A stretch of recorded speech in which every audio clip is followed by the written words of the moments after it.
Apa kok maju ngono? Kok tak keplandasmu lho, Tru.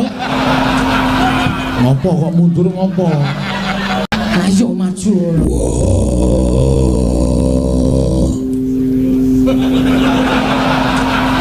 Ngopo kok mundur ngopo? Ayo maju. Kok tak keplandasmu lho, Tru. Tangane wis mulai medun. Ngono madhies ngono modar tenan aku. Ha ngono omong. Lha Gong wis eling lho, Gong. Wis gelem lejar penggali wis ngono. Men, sasisanke wae. Karepen nuthuk sirahku modar mbok malahane matiku diuntapke karo darahku sing tak tresnani dhewe. Waduh. Njuk ngalem. Bareng tangane medhun kok darahku sing tak tresnani dhewe ora. Ape apa nang ngono kuwi? Mbok ngendikan. Bagong. Nun.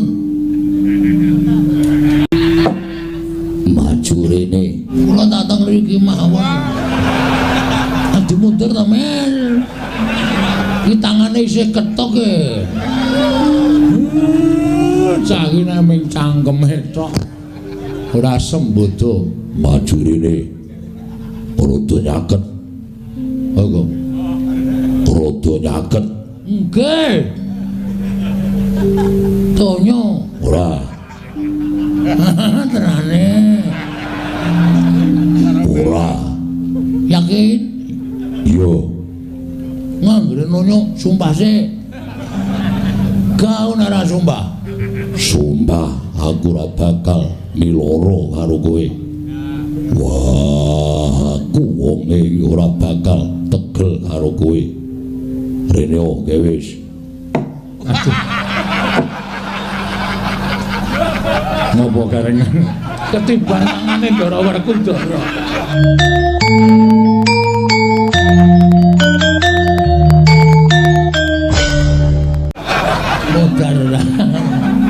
Modar kon bali ra minggat-minggat malah jingik ketiban tangane Ndara Werkudara modar.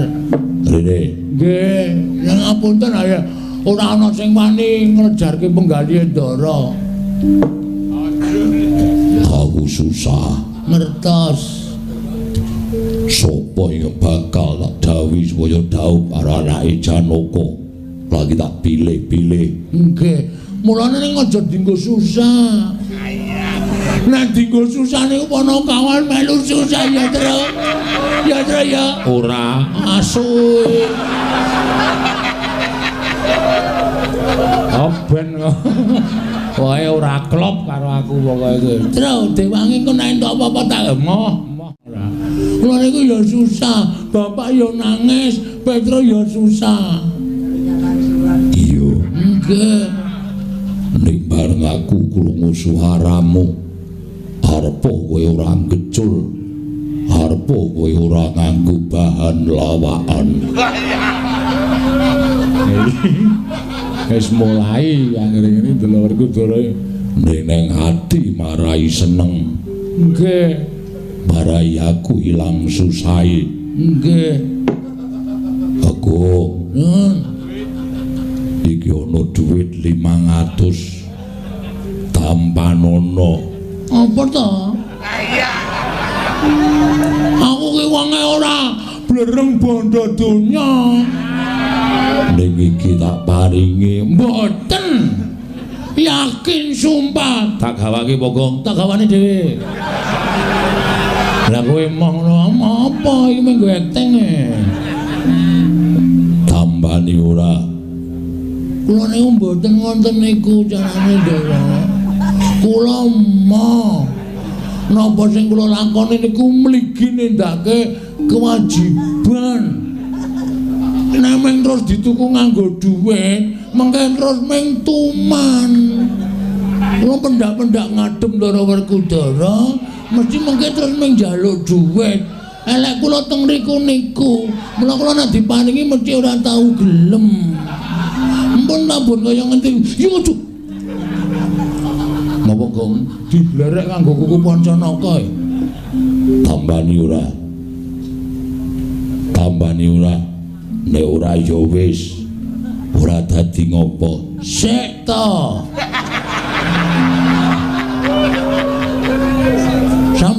tegel ora ngekeke tenan. Wah.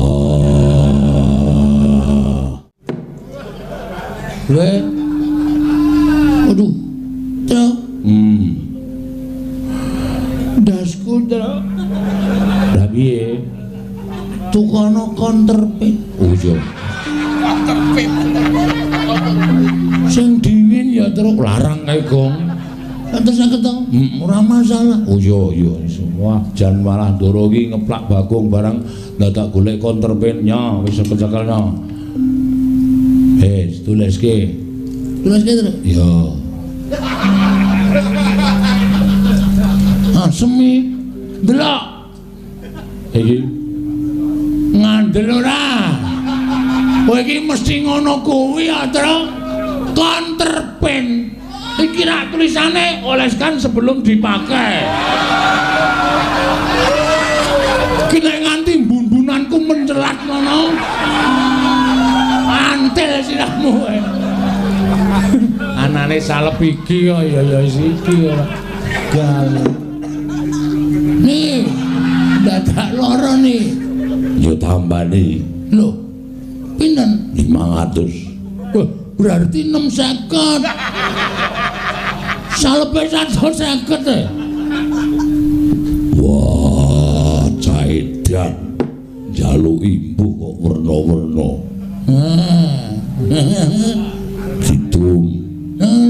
Didum sing adil karo dulur-dulure bapakmu iki wenehi.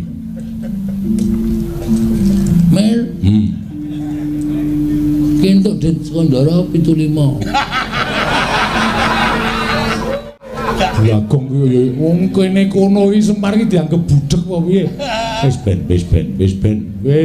Dosane men disandang. Tak sandange. Ming dosa ya. Kunino aku men. Piye terus piye? 75. Kowe kan ngekeke kowe selawe didum wong 3. Yo. Ya wis tak trimo ya, Gong. Heeh. Reng njaluk ora? Njalukno. Oh, tombo sirah ketiban tangane Ndara. Petro iki ana dhuwit 5.000. Lah turun ngene kok. Mulane anake ya kaya ngono kelakuane. Tambani. Ayo tambani. Wis sah. 5.000 didum wong loro. Jaluk ora rek, jalukno. Ki ana Den 1000. Wis terserah sak paringmu. Wah, kari dhewe iki wis. Lho, kok nggawa loro 500-an loro? Oh iya wis. Wis njaluk dhewe ya. Dara. Oh. Bagong diparingi kok kula mboten ta Dara, panjenengan kok pilih kasih. Wah. Kare wonten dawuh. Aku gelem menehi kowe dhuwit luwih saka Bagong. Nggih. Wah, ning matamu gantinen sih. Diganti napa? Ganti neker. Kelereng. Mengko rak saya apik. Apa wene ana rating Honda 70.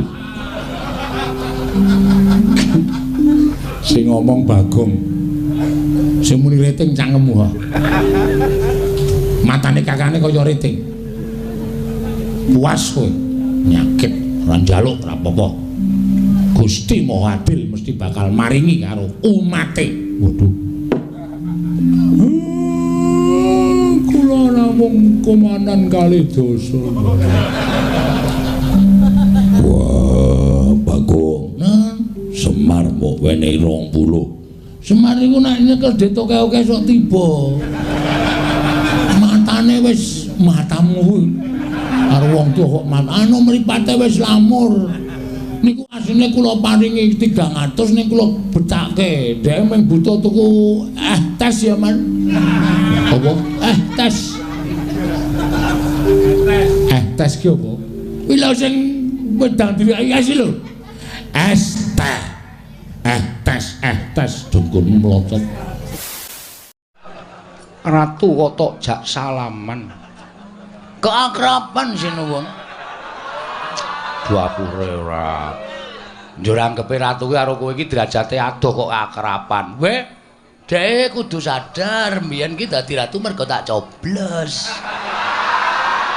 Ha iya. Kudu merakyat dadi tidak salaman masyarakat ki aja lara ati. Aku ora lara ati Bagong mung tata modar ora weh. Ngopo iki? Ngidak sekrup aku. Kraton kok ana sekrup ora. Sesuk meneh aja ya Bagong. Nggih, mboten. Rarjo sak praptamu. Wilujeng bekti kula sinuwun. Iya ya Bagong tak tampa pangestuku tampanana. Kula pundi nggo jimat paripe ndayanana ing kasantosan. Petruk slamet tekamu. Wilujeng Den bekti kula kunjuk. Yo tak tampa pangestuku tampanana. Kula pundi nggo jimat paripe. Bagong slamet tekamu. Bagong slamet tekamu. Gong ora gawe masalah. Jak salaman ra gelem e. Wong piyayi kok tok jak salaman ora gelem. Semaur sing apik. Mengentunipun Ndara Werkudara wilujeng bekti kula kunjuk. Yo. Penakno. Pun penak.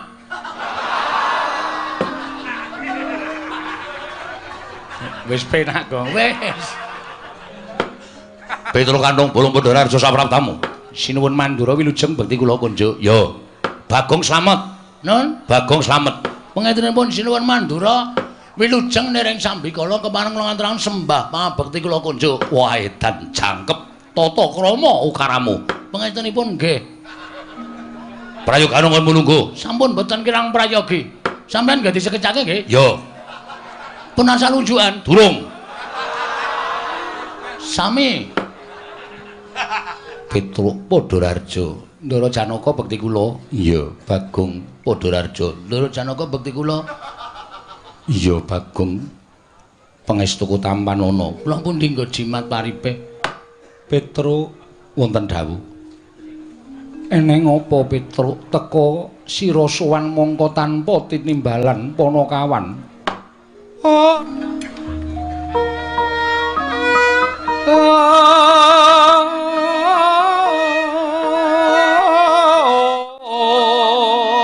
Drama punapa ta mirah ingsun prihatin Mas Bagong mijil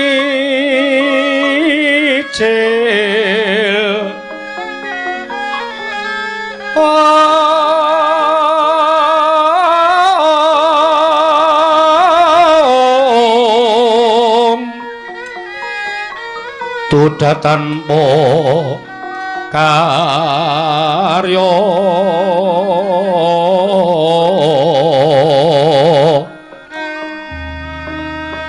sangkang renemekan Gusti gelong reno sak sekarnya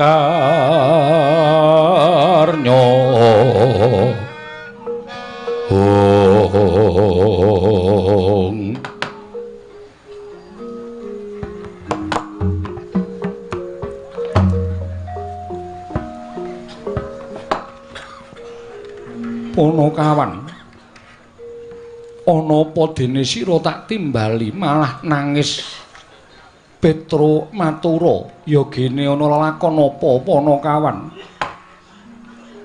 Nuwun pangapunten. Kula niku jane mboten kuat ngampet rasa panjenengan paring dawuh Petro ana apa. Mergi kanan karang kajumbel niki peteng. Ya, Gong. Heeh, wong listrike mati. Wah, anggere entuk-entukan ratake iki kowe yakin. Kowe ora mbantu kok.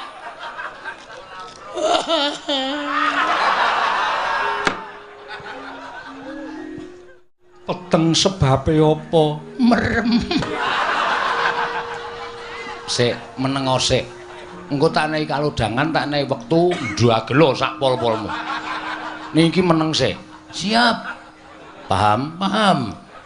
Diem. Oke. Menak entuk dum berdua. Ya. Mboten kanyono-nyono napa sinuwun Puntadewa niki mboten mireng kabar. Ora Petro. Ndara Werkudara mboten mireng. Ora. Ndara Janaka niki mboten mireng. Ora Panakawan. Pun anten sesasi niki bapak niku gerah. Syukur, mula nek mangan sikatan. Bapak niku gerah. Pun bapak niku ora iso napa-napa men nglekar teng amben. Nek didelok niku ragane kaya wis ora duwe nyawa ming mripate kedap-kedip. Pun bola-bali kula bali Bagong niku mbudidaya goleke tamba ning ora ana sing iso nambani karo bapak. Mula kula gentenan kalih Gareng kalih Bagong niku nunggu bapak.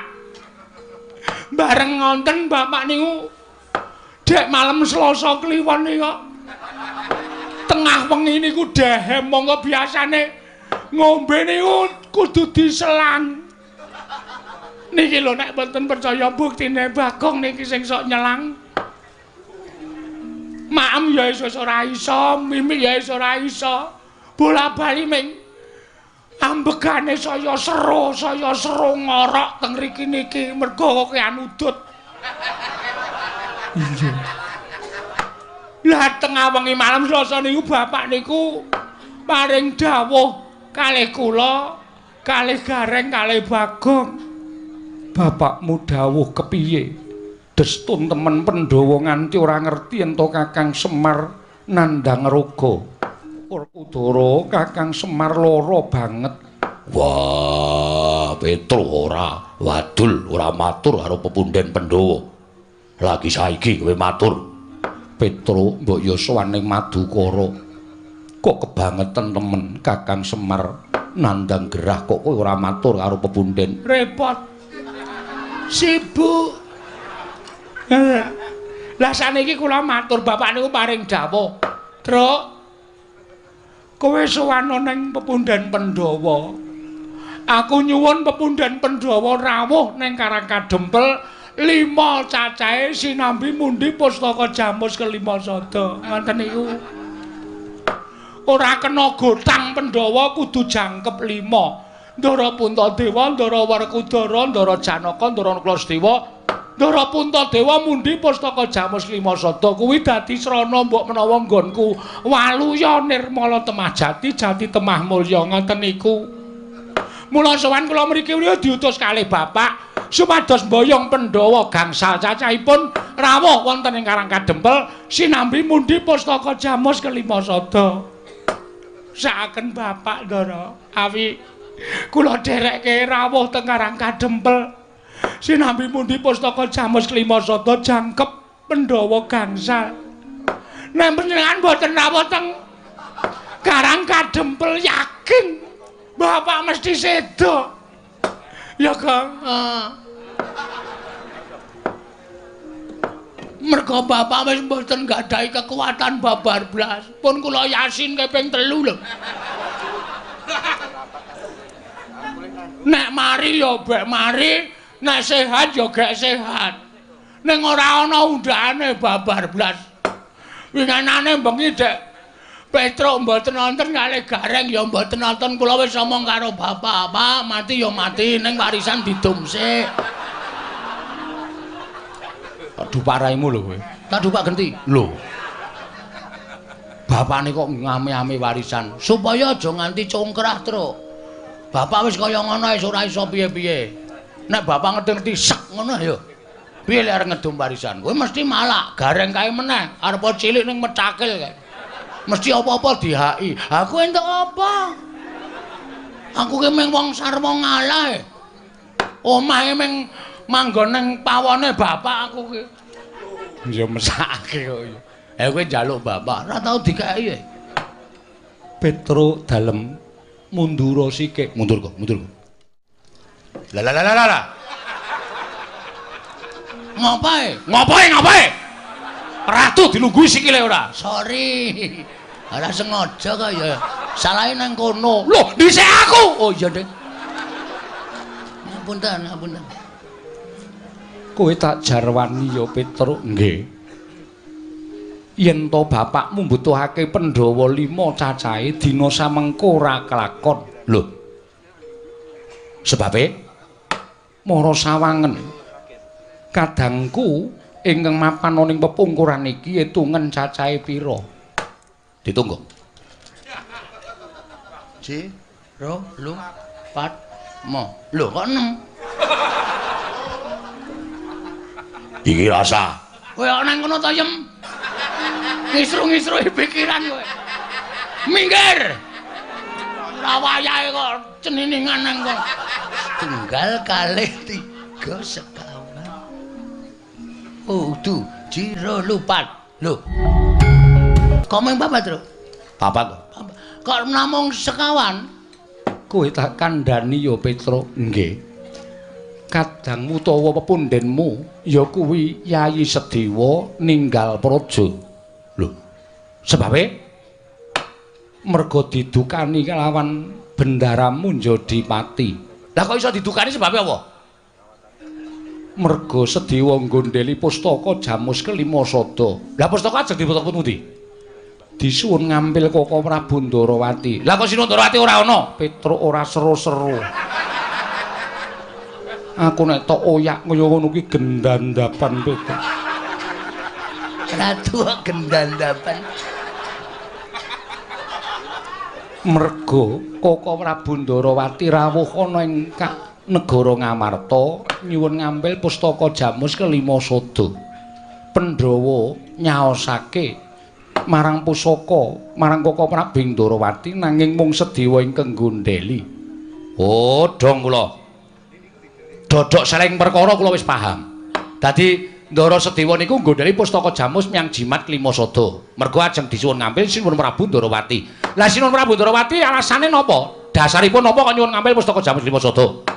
Merga Ndarawati ketaman pegebluk bisane waluya yen to tinumbalan pustaka Jamus Kelima Sada. Terus alasane Ndara Sedewa ora ngentukake merga pusaka kuwi dadi pusakaning Pandhawa lan pusakaning para kawula. Pustaka kuwi penguripaning para Pandhawa. Yen Pandhawa koncatan pustaka Jamus Kelima Sada, wong kang ora seneng marang para Pandhawa nggone bakal gawe sengsaraning para Pandhawa angel mijet poe ngranti suwe banyu sinaring Petruk. Oh bener. Bener niku. Mula pusaka niku aja nganti pisah karo pepundhen kula para Pandhawa. Pusaka niku mboten pusaka bain-bain. Nek Pandhawa koncatan pustaka Jamus Kelima Sada, Pandhawa niku dadi ora duwe kekuatan, apes kekuatane. Nek ana wong sing ora seneng karo para Pandhawa, gawe cintrakaning para Pandhawa niku angel mijawa ngranti suwe banyu sinaring niku pas. Ngendikane Ndara Sedewa niku bener. Mula Sedewa tumuli nggondheli. Lah niku bener. Nanging ngertiya sing nyuwun ngampil pustaka Jamus Kelima Sada kuwi Koko Prabu Ndarawati. Koko Prabu Ndarawati ki sembaning para Pandhawa. Nek cara kula mboten nyawang sembahan.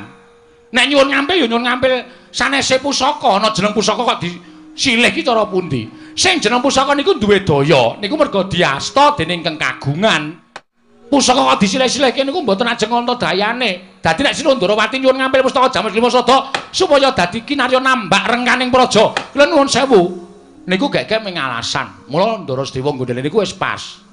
Lah kok terus dadi iso lunga? Merga didukani karo bendaramu Jodipati. Ndara Werkudara.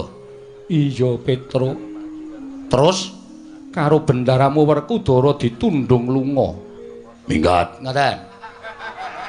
Iya, Petruk, kowe kok ngerti. Lah biasane Ndara Werkudara niku karo anak-anak ya ngoten niku kok. Antasena tukake rokok, ora gelem, Pak. Minggat. Wonten niku wis biasa, kula niku wis weruh bola-bali wong kula ngomong Ndara Werkudara kuwi cilik nganti gedhe kok dadi kula ngerti lagak lagu lageyane. Dadi Ndara Sedewa niku lunga saka negara Ngamarta merga Ndara Werkudara. Iya Petruk, Gong. Ana masalah iki. Piye? Ndara Sedewa lunga, Pandhawa ora ganep 5. Masalahe kok lunga? Lah kowe iki ngrungokke ora? Aku turu Kowe iki ngantukan. Anggere ya iki ngantuk aku nek bar jam 12 ora ngantuk. Oh. Mergo maling. Wah. Maling dengkulmu mlocot ora. Iki ana masalah. Masalahe Ndara Sedewa lunga. Sing marahi lunga Ndara Werkudara. Mergane didukani. Masalahe Ndara Sedewa iki nggodani pustaka jaman Jimat Wasata. Dis. Goblok banget ora. Aku wis omong kowe banget mau mbok ngrungokke. Aku makler. Ya nyun ngapura dadi Ndara Sedewa lunga sing nundung Ndara Werkudara. Heeh. Mbah, masalahe apa? Tak urus iki, Tru. Ya. Mundur. Ya.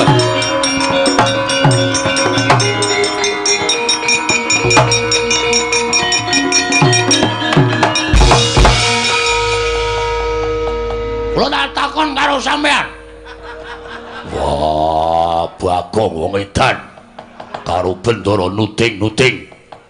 Sampeyan ngaku aja goro, satriya kuwi nek goro cetel kasatriyane. Perkara apa? Kowe nundung Sedewa, ha? Kowe nundung Ndara Sedewa apa ora? Wah, iya. Dasare apa aku tak takon? Sedewa wani karo aku. Dikandhani ora nggugu, aku wegah duwe dulur yen dikandhani ora nggugu. Tak tundung minggat.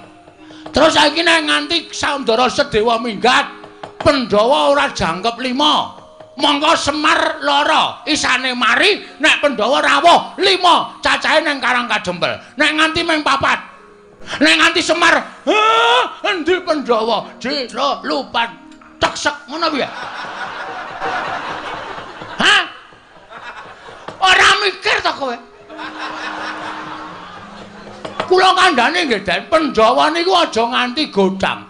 Merga Pandhawa niku nuwun sewu, 5 cacah iki wis ngrambangke dhewe-dhewe. Ndara Puntadewa kuwi nuwun sewu. Sing barep kuwi nglambangke Ndara Puntadewa kuwi ora tau gelem perang, ora tau gelem tumindak ala, ora tau gelem tumindak sasar susur, watake resik, lahir batin manembahe taberi. Nyembah karo sing gawe urip. Mula Ndara Puntadewa ki perlambang wong sing manembah karo sing ngakarya jagat. Sampeyan ki kasantosan. Ndara Janaka kuwi tresna asih. Lho, kabeh wis lambangke dhewe-dhewe. Kok dadi Ndara Sedewa kok tak tundung lunga? Wah, Bagong ora basa aku iki bendaramu. Kowe kudu nganggo tata krama ora basa karo aku. Tuwa sapa Werkudara, Bang? Tuwa kowe. Nah, aku ora basa ora masalah. Ora bakal kualat karo kowe. Kowe iso kaya ngene iki mergo aku sing budidaya. Kowe iso dadi satriya, sampeyan iso lengganing Jodipati nek aku ora ngewangi Babat Wanamarta jaman semono.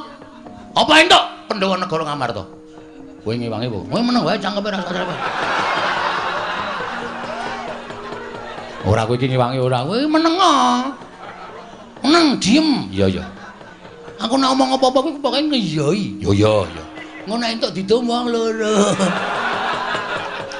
Apa-apa kok didomong loro? Hah? Nek kanan kaya ngene sampeyan notohke nyawa. Nyawane sapa? Nyawane Semar. Nek ngono sampeyan seneng Semar mati, ha? Nek ngono sampeyan seneng Semar mati, ya. Sampeyan bunga Semar mati. Wah, Bagong. Hilang tata kramamu karo aku.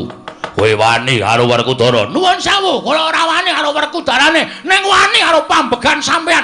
Sing rumangsa bener dhewe, ora iso disalahke. Kula ora setuju carane kaya ngono kuwi.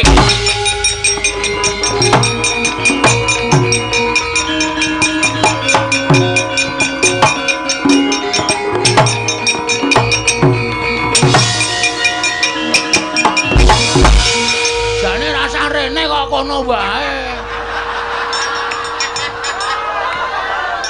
Lah ngopo? Aku tratapan. Tratapan, Dik, Dik. Malah nyanyi. Ayo. Saiki kowe ngecah apa? Truk. Truk. Mangsulana, Truk. Lah piye? Aku ora patek wani nek ngene iki. Oh, jireh ora kene, kene. Wong kene wis kebacut nyegur kali, maju ya klebus, mundur ya klebus. Lah kowe beda pedhamane karo aku. Lah piye? Aku nek nyeblong kali ndodok sik. Dugang ora. Kersane pripun? Ora usah nyuli karo Bagong. Wah, yen pancen ora trima karo lungane Sedewa. Mergo tak tundung. Anak-anake Semar ngopo? Nuwun sewu, mbangane kula kelangan bapak. Luwung kula mati teng negara Ngaparta kula wujuti. Yo metu njaba. Oke, Tru. Ora sembrono lho, Tru. Ndara Werkudara. Lho wong kendeli ngene iki go wis bacut nantang ora kaya kowe iki nantang kok mundur iki apa kuwi? Nek kaya aku wis bacut nantang ngene iki iso luweh. Mbangane kowe karo kelangan bapak. Ning nganti Ndara Werkudara ora iso nemokke Ndara Sedewa ora kersa goleki dina iki. Oh, rame-rame lantas marang-marang putung. Gecek ndas. Wah, gecek geti metu njaba. Weh.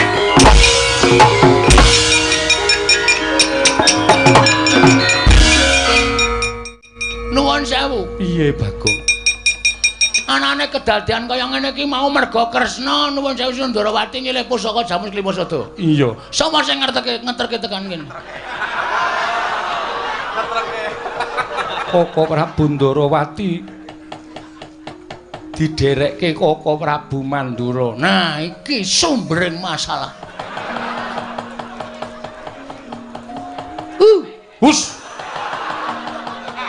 Ratu kok dihu. Sampeyan sing nderekke Sinundarawati. Yo. Sampeyan ngerti mboten Sinundarawati niku tenan-tenan apa ora negara Ndarawati ketaman pegebluk. Yai Prabu Kresna rawuh ana negara Mandura. Dheweke ngandhake karo aku matur karo anakku yen to negara Ndarawati ketaman pegebluk. Bisane walyana Rama Majati yen to tinimbalan pustaka jamus Hyang Jimat Klimasada. Aku dadekke seksi supaya melu sowan negara Ngamarta. Terus aku matur karo Yai Prabu Darma Kusuma. Yen to para Pandhawa kudu ngelingi lelabuhane Yai Prabu Kresna. Tumuli dadi geger iki mau. Ah, iki. Sak ngerti kula, Ndara Werkudara niku wonge angel nesu. Nek ora ana sing ngubup-ubupi, nek ora ana sing ngompori. Sapa sing ngompori Werkudara? Lho, aku ora. Ngaku wae. Ngaku wae. Glandang nenggala wae. Hus. Kuwi nggonku. Aku njaluk. Lho. Nenggala dijaluk piye?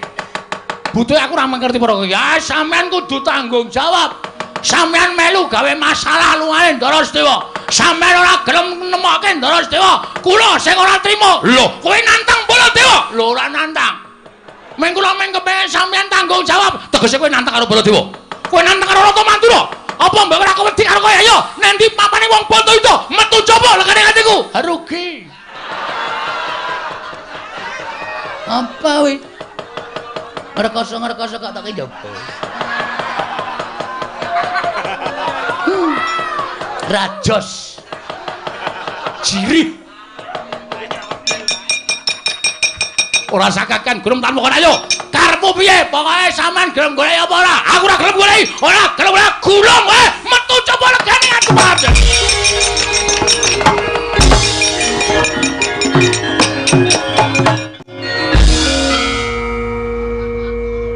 Bagong, Nun. Lah kowe iki ngopo?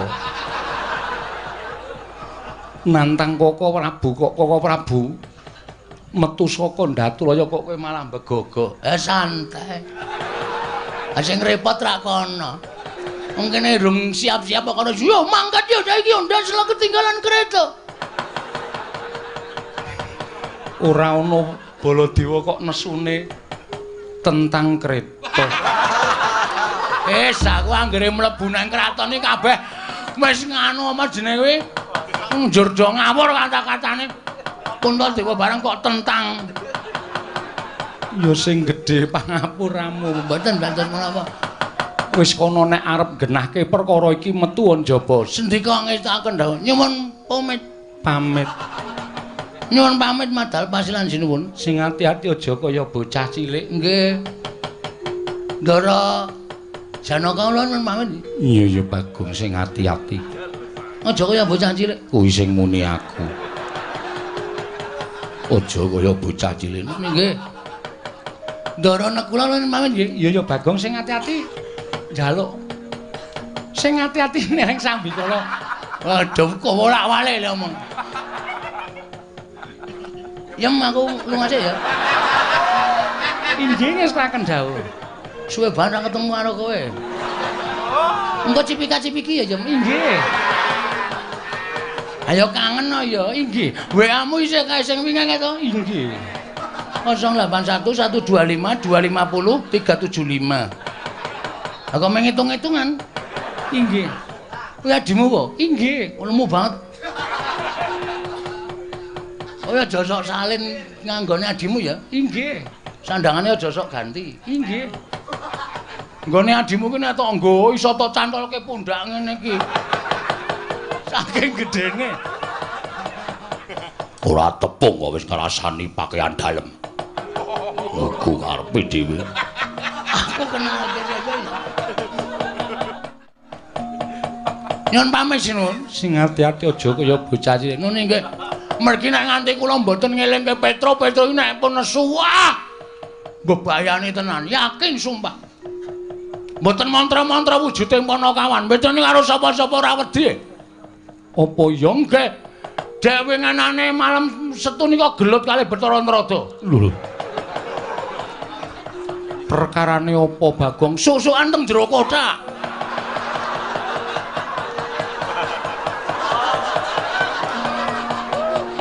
Kok iso enggak ora weruh. Dosare kabeh. Bathara Narada niku musuh Petra disadol, rame teng jero gludak-gluduk. Sing damekke nggih kula. Ya wis syukur yen to kaya monggo ngonten mawon nggih nyuwun pamit. Iya sing ati-ati. Bareng. Iya. Pun yen Ndara Janaka. Iya sing ati-ati Bagong. Ndara Sembadra sehat to? Sehat. Ndara Srikandi? Iya waras Bagong. Syukur. Pun yen Ndara kula. Iya Bagong sing ati-ati nune nggih. Oh iya nah. Nggih. Dadah. Inggih ngatos-atos. Pedone ora tak kandhani tuman wae. Wis merna-merna ae gawe masalah terus nang kampung ki. Adet malam Selasa wingi.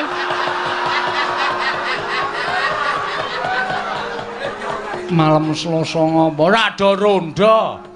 Remi dolanan iku mengitungan kok kancane do ditempilingi. Nek mboten kula pisah, ajur sak kampung. Kula terus mlayu saka omah tak eleke, "Truk, iso meneng ora?" Langsung lingguh. Petruk wedi karo kowe gila. Oh iya. Nggih mun ngoten mawon nggih ngabari tok. Iya. Njing ampun gawe anu tatu atine Petruk. Iya Bagong. Nggih pareng. Iya. Monggo. Iya Bagong. Pun Ndara Janaka. Iya sing ati-ati. Ndara Abimanyu sehat to? Sehat. Ndara kula nyuwun pamit. Iya sing ati-ati Bagong. Oh iya nak. Nggih sing ati-ati cerewet wae. Tone modar wae. Durung entuk-entukan dilokke. Pun ngoten mawon nggih sinuwun. Iya sing ati-ati. Nune nggih mengke ndak selak Petra malah gelut kali Ndara Baladewa. Ya nek Baladewa menang, nek nganti kalah, napa mboten mirang-mirangke ing atase Ratu Mandra niku Ratu Digdaya Sekti kalintang jayane perang kok nganti kalah karo Petra. Ha iya to? Iya. Ngoten nggih? Iya. Areng. Iya. Pun nggih? Iya, Bagong. Pun nggih, mbuh racaturan. Oh iki wis krasa iki sing. Nek ora ngoten ndak ora rampun apa ya. Kula tak metu tenan sanipun mboten ajeng teng mriki mboten ajeng pamit wong tak pamit ya ora di perasaan babar blas. Pun nggih? Iya. Kula niku ya gumun. Aku ya gumun. Sebabe kok cerewet. Ora dikai dhuwit kok. Bagong Ratu lenggah Siniwaka ora nggawa prabiya. Waduh. Ndara Janaka, mengko yen wis tekan Karang Kadempel tak paringi. Kapan? Ya mengko mesti tekan kono, Bagong. Ndara kula kan duwe. Tegas iki aku seneng nek tegas niki malah seneng. Nek wong tegas ki sing kere tetep kere, sing sugih tetep sugih. Ngono kuwi karepku. Nggih sampun nyuwun pamit madal pasilan. Sing ati-ati aja kaya bocah cilik. Nun nggih, pareng nggih. Iya.